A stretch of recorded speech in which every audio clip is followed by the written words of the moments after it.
What's up, everybody? Welcome back to the channel. Okay, folks, so the federal circuit is cooked. That's all I'm going to say about that. Thank you, guys. Don't forget to smash that like button for me. Subscribe if you're new around here. Share this video anywhere and everywhere you can. Click the join button, sign up, become a member. God loves you. Y'all have a good day. Peace. Now, I'm just kidding, by the way. But, you know, the federal circuit is absolutely cooked because they are absolutely considering, check this out. Justice Department defends Trump's post as it urges judge to reject Comey's effort to dismiss the criminal case against him. Now, any judge worth anything would look at the evidence right quick and hear Comey's statement that he made to Congress. On May 3rd, 2017, in this committee, Chairman Grassley asked you point blank, quote, "Have you ever been an anonymous source in news reports about matters relating to the Trump investigation or the Clinton investigation?" You responded under oath, quote, "Never." He then asked you, quote, "Have you ever authorized someone else at the FBI to be an anonymous source in news reports about the Trump investigation or the Clinton administration?" You responded again under oath, "No." Now, as you know, Mr. McCabe, who works for you, has publicly and repeatedly stated that he leaked information to the Wall Street Journal and that you were directly aware of it and that you directly authorized it.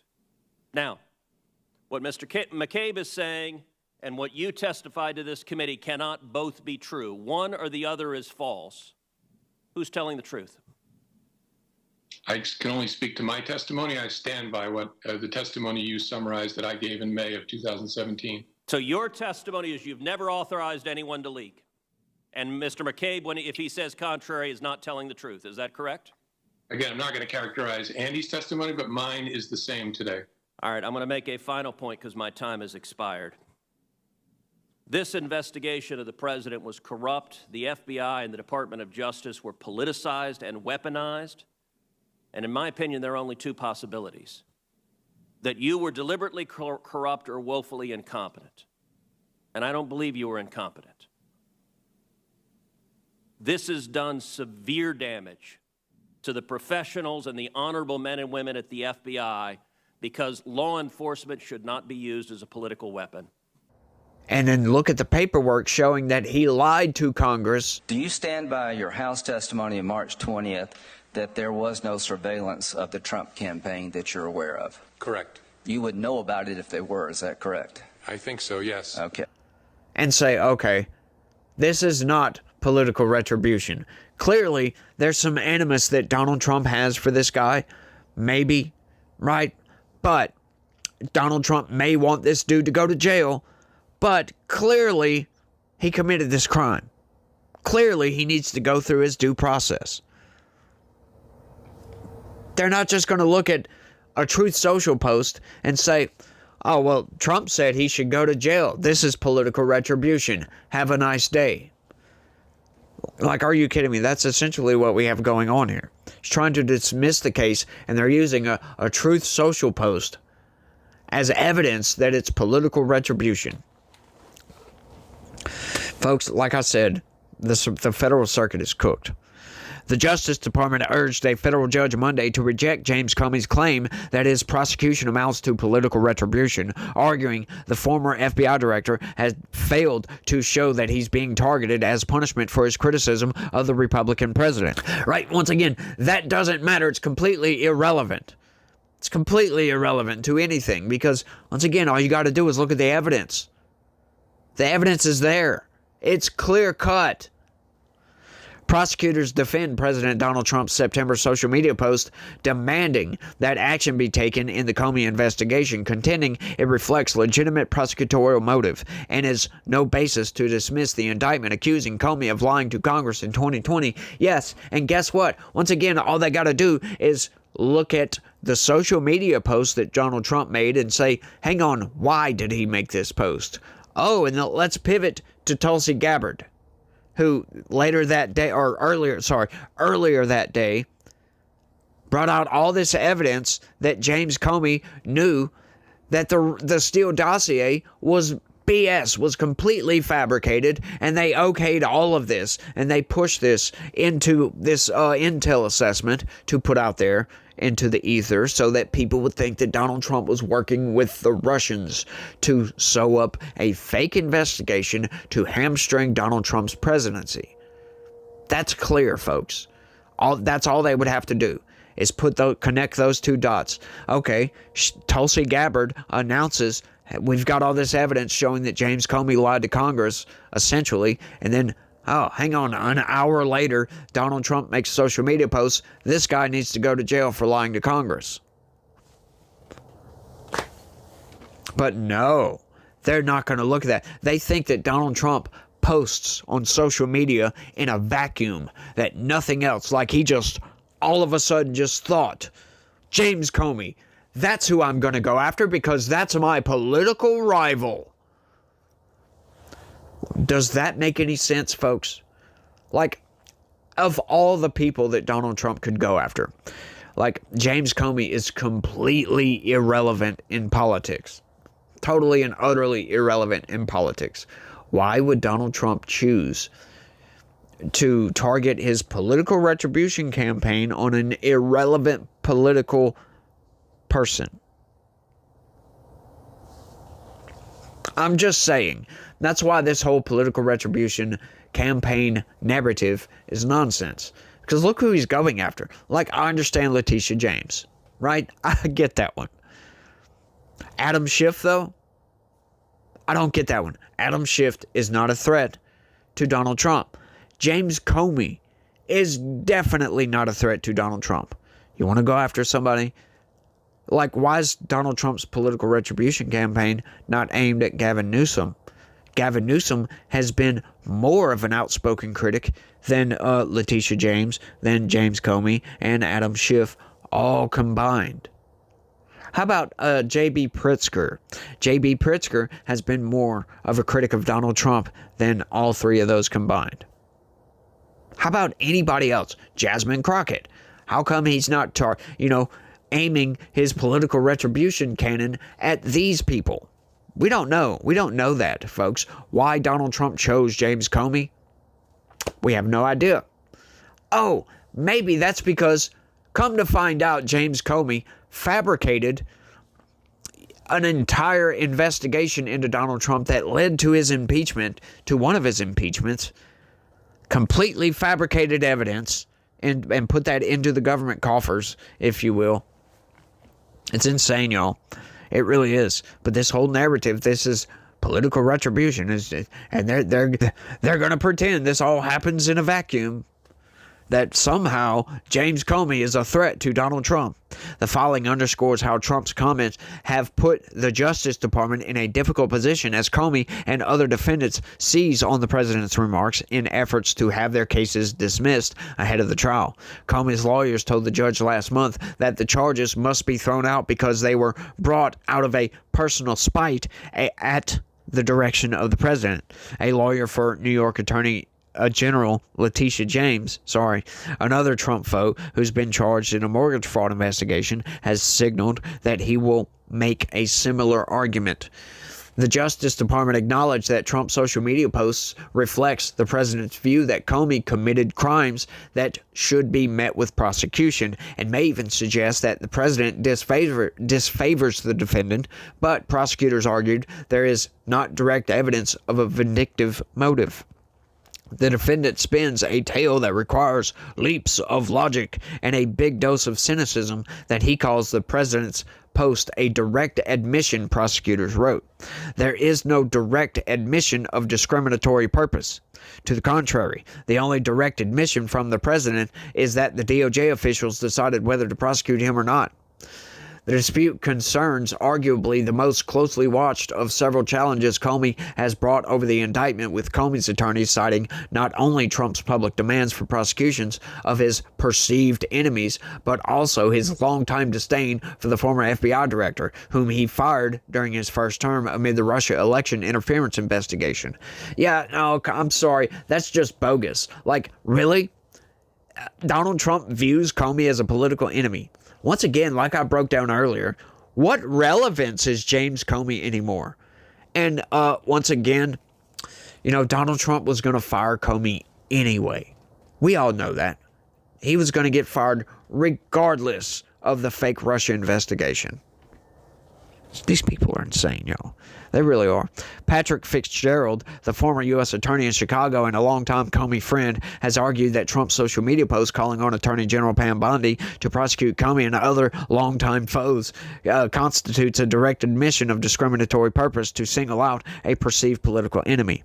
The defense is separately challenging the appointment of the White House aide who was brought in as U.S. attorney after the head of the elite office handling the investigation was pushed out by the Trump administration. Oh, they call it elite. You notice the qualifiers? You love that, don't you? Lord. The indictment came days after Trump installed Lindsay Halligan, a White House aide who had been one of Trump's personal lawyers but had no prior experience as a federal prosecutor, as the U.S. attorney for the Eastern District of Virginia to replace Eric Siebert. Trump announced his support for Halligan one day after Siebert resigned as U.S. attorney amid administration pressure to charge Comey and James. Yes, because the dude said there's no evidence, and the evidence is clear. The dude refused to bring charges against Comey. It's insubordination. Oh, it's not just because Donald Trump didn't like the dude. The dude was insubordinate. The evidence, once again, is clear cut. But, these people are just Looney Tunes. They think they can do and get away with anything they want to. And this is why they hate Donald Trump so much, because they can't control what he does. This dude's a real American, right? He wants justice for these people, and he's going to try to get it any way he can, right? There's a lot of swamp monsters in Washington, D.C. Many in Donald Trump's cabinet, and we just kind of can't see it. Some of them we can see. A lot of people think Pam Bondi is a swamp monster. I'm not sure. I'm on the fence on that one. She does a lot of good things, right? Like this whole situation with Comey. Yes, good job, Pam Bondi. Getting rid of that dude. Of course, he resigned, but he was going to get fired regardless. Replaced with somebody else. Who cares if, once again, that whole argument right there, well, she has no experience. So does every other new hire. Everybody that's never worked for the U.S. Attorney's Office has no U.S. Attorney prosecutorial experience. Right? She's been a lawyer for a long time. Doesn't matter if you have prosecutorial experience with the U.S. Attorney's Office. Once again, if you're a lawyer and you're a good lawyer, you can do the job. Doesn't matter which side of the bench you're on. It's insane, y'all. Comey's lawyers last week asked to review transcripts and audio recordings of grand jury proceedings in the case, saying factual and legal errors may have been presented to the grand jury that returned the indictment, which could warrant the charges being thrown out. No, they didn't. Sorry. Boom. They just said that. Yeah, they're making that up once again, and the Associated Press is putting that out as narrative. It's insane, y'all, how they do that. The case accuses Comey of lying to the Senate Judiciary Committee on September 30th, 2020 in response to questions about whether he had authorized FBI leaks to members of the news media. The government's filing lays out a litany of messages between Comey and Daniel Richman, a close friend of and Columbia University law professor, meant to show that Richmond engaged with reporters on Comey's behalf and communicated the then FBI director's perspective on politically fraught issues such as the Bureau's investigation during the 2016 presidential election into Democratic nominee Hillary Clinton's use of private email server as Secretary of State. Yeah, that as well, right? That was another clear-cut case where he should have prosecuted Hillary Clinton. But once again, the swamp protects their own. And he come out and said, no good prosecutor worth anything would prosecute this case. She destroyed sensitive documents. These people are nuts, y'all. The filing notes that after Comey was fired, he asked Richmond, who had also served as an FBI special government employee, to share with a reporter the contents of a memorandum he had written documenting a one-on-one conversation Comey had with Trump. Prosecutors pointing to the interactions with Richmond say Comey lied to the Senate panel about whether he had authorized disclosures about those investigations to reporters. Once again, the evidence is clear, y'all, but Comey's lawyers say the case must be dismissed because the questions Comey responded to from Senator Ted Cruz were so vague and ambiguous that it was impossible for Comey to have had the necessary intent to lie. No, they were clear. That's oh my God, I can't believe they're using that. That's absurd. On May 3rd, 2017, in this committee, Chairman Grassley asked you point blank, quote, have you ever been an anonymous source in news reports about matters relating to the Trump investigation or the Clinton investigation? You responded under oath, quote, never. He then asked you, quote, have you ever authorized someone else at the FBI to be an anonymous source in news reports about the Trump investigation or the Clinton administration? You responded again under oath, no. Now, as you know, Mr. McCabe, who works for you, has publicly and repeatedly stated that he leaked information to the Wall Street Journal and that you were directly aware of it and that you directly authorized it. Now, what Mr. McCabe is saying and what you testified to this committee cannot both be true. One or the other is false. Who's telling the truth? I can only speak to my testimony. I stand by what the testimony you summarized that I gave in May of 2017. So your testimony is you've never authorized anyone to leak. And Mr. McCabe, if he says contrary, is not telling the truth. Is that correct? Again, I'm not going to characterize Andy's testimony, but mine is the same today. They note, for instance, that the wind-up to Cruz's questions about whether Comey had given the green light for news media disclosures did not mention Richmond, but were instead about another individual, former FBI Director Andrew McCabe. So what? In doing so, Senator Cruz never indicated that he wanted Mr. Comey to address the statements or activities of any person except for Mr. McCabe, Comey's lawyer said. Did he specifically say Mr. McCabe in the question? No. So your testimony is you've never authorized anyone to leak. And Mr. McCabe, if he says contrary, is not telling the truth. Is that correct? Again, I'm not going to characterize Andy's testimony, but mine is the same today. There you go, folks. That's it. That is it. That is absolutely it. Once again, you can't insinuate that he meant something. That's ridiculous. That's utter insanity. Plus, there's several different occasions where Comey has absolutely lied to Congress. I've spelled those out here on this channel. As a matter of fact, when the Comey indictment first came down the pipeline, I got one. Absolutely. He said that the FBI never spied on Donald Trump's campaign. He told Congress that. And we know that's false. We know that's absolutely false. So this is all just brazen, like swamp monster taking up for themselves stuff right here. That's all that is, folks. And once again, the Federal Circuit, if they're going along with this, if they actually dismiss this case, it's going to be insane. Like, how do we prosecute criminals anymore in this country? Like, how do we prosecute swamp monsters, right? Like, Donald Trump can drain the swamp. But if these people are still running around in the country, not being held to account, I mean, what good does that do? Seriously. I think Donald Trump should just throw these people in jail. Like, we don't need due process. We can see that he committed the crimes. Boom. I mean, that's what I'm calling for. I don't care. I don't care what people think. I don't care what this country stands for. Look, I'm being a little bit facetious, okay? I don't think the guy should just be thrown up. I think he should have his day in court, for crying out loud, but he really does need to go to jail. I ain't gonna lie about that, you know. But I think I've rambled on for long enough. Y'all let me know what y'all think. That's all I got. I want to thank everybody for watching. Y'all don't forget to smash that like button for me. Do me that big favor. Subscribe if you're new around here. Share this video anywhere and everywhere you can. Click the join button. Sign up and become a member. You know you want to. You need to. You need another subscription, right? But y'all do all that for me. You guys remember that, you know, Jesus died on the cross to save us. So it's one of the greatest things to learn. Once you learn that your sins have been forgiven, it's like one of the most wonderful feelings in the world, y'all. I ain't gonna lie about that. But you guys try to have a good day and stay Stay legitical. Peace.